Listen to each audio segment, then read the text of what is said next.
Hare Krishna friends, నేను భగవద్గీతలోని 12th chapter 2nd శ్లోక చెప్తున్నాను.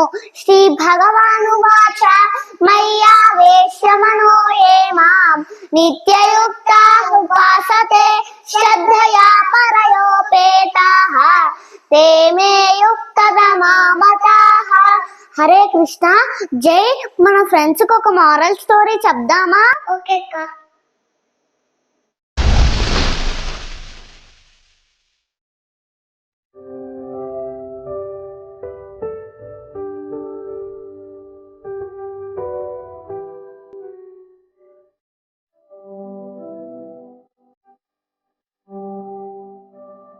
గోదావరి ఒడ్డున ఉన్న చిన్న గ్రామంలో గౌరీ అనే ఒక అమ్మాయి ఉంటుంది. తండ్రి లేని కుటుంబంలో తల్లి శాంతమ్మ తనను ప్రేమగా పెంచుతుంది. గౌరీ ప్రతిరోజు ఇంటి పనులలో వాళ్ళ అమ్మకి సహాయం చేసి ప్రతిరోజు క్రమం తప్పకుండా స్కూల్కి వెళుతుంది.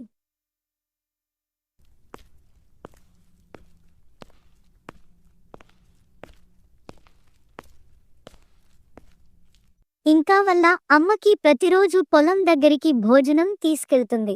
తల్లి శాంతమ్మ రోజు పొలాల్లో పనిచేసి కుటుంబాన్ని పోషిస్తోంది.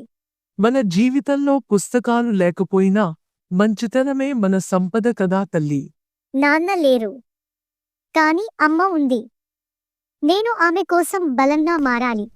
గ్రామ చివర ఉన్న పండ్లు కాయని మామిడి చెట్టు అంటే గౌరీకి ఎంతో ఇష్టం.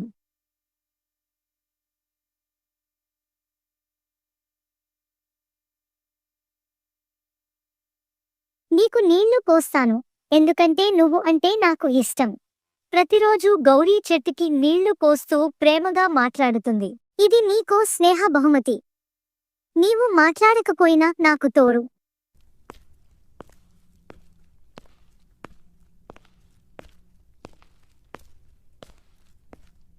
గౌరీ, చెట్టుకి నీళ్లు పోస్తావా? ఇది ఏమైనా పండ్లు ఇస్తుందా?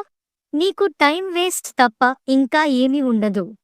ఒకరోజు ఇది నాకు ధన్యవాదం చెబుతుంది. గౌరీ చెట్టు కింద నిద్రపోతూ ఉంటుంది.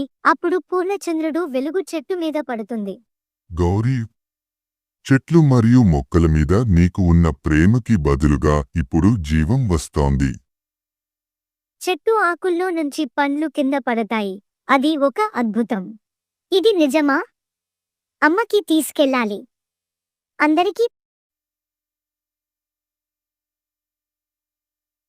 ఇది ఎలా గౌరీ?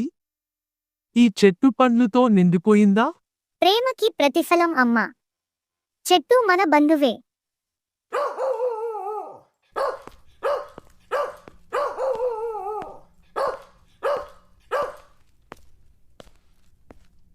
చూసారా ఈ మామిడి చెట్టుకు ఎన్ని పండ్లు ఉన్నాయో?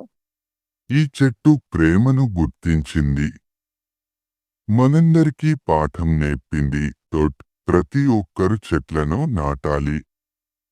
అప్పుడే మనకి కావలసిన వర్షాలు సమయానికి కురుస్తాయి. అర్థమైందా పిల్లలు? మరుసటి రోజు సుమతి ఇంకా శాంతి గౌరీని కలిసి సారీ అడుగుతారు. గౌరీ ఇంకా సుమతి శాంతి కలిసి మామిడి చెట్టుకు నీరు పోస్తారు. ఓర్పు, ప్రేమ లేకుండా చేసిన పని ఫలించదు పిల్లలు. ఇప్పుడు గౌరీ, సుమతి, శాంతి ముగ్గురూ స్నేహంతో పండ్లు పంచుకుంటున్నారు. ప్రేమతో నడిచిన బాట ఎప్పటికీ వృధా కాదు. చెట్టు ఈ విషయాన్ని నమ్మేలా చేసి ఈ కథలో నీతి ఏమిటి అంటే నమ్మకంతో ఇంకా ప్రేమతో చేసే ప్రతి పని విజయాన్ని చేకూరుస్తుంది.